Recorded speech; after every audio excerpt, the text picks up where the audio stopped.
బంగారం కన్నీటిగా మారింది. ఒక్క మాట అడిగిన ఊసులేవో చెప్పే వాసనాదలేరి తాళమే చీరే. అయినా మీ గలం మధురంగా మిగిలేది, మరణించిన తీగకు సంగీతం నేర్పేది.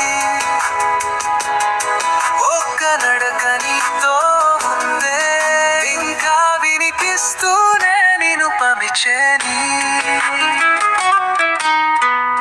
నీ చేతిలోని గులాబీ కబును చెప్పలేక పుస్తకాలు లేని గది సాక్షిగా మారితే, సమయం నిలిచిపోయే వేసవి తీరుగా నీడరవులని కోరిన చినుకులా